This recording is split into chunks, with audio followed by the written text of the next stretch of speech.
Pozdrav svima.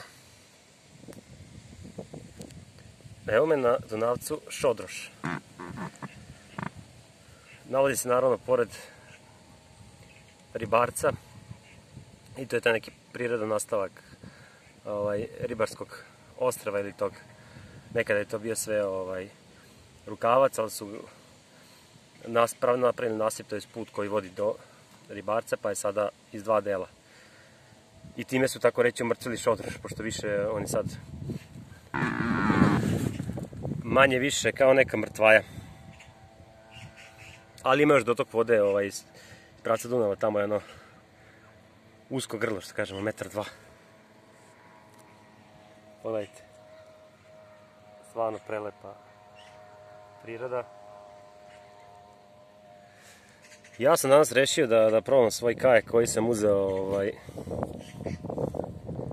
preko interneta za nepunih 150 € i mogu vam reći da je sasvim ok. Sasvim ok varijanta, jeste gumeni, ali se brzo duva i bukvalno za nekih 15 minuta ja sam već bio u vodi, što se kaže. Ljubiteljima prirode preporučujem, naravno. Evo vidite, ja s jednom rukom veslam, a s drugom snimam.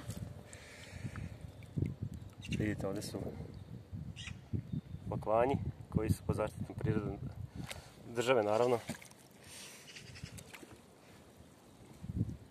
Ima ih baš dosta na našoj šociki. I to sam krenuo pričam, naravno. Vidite, ova torba za kajaking je oko 1000 dinara, kajak je nepunih 150 €, znači ne treba da se ima previše para da bi se upražnjavao jako lep sport. Ja bih rekao turistički više, ali prilikom veslanja naravno da se i nabija kondicije, tako da preporučujem. Toliko od mene sa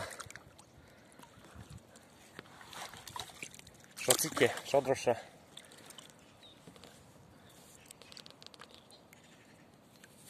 Do sljedećeg videa. Vidimo se. Pozdrav!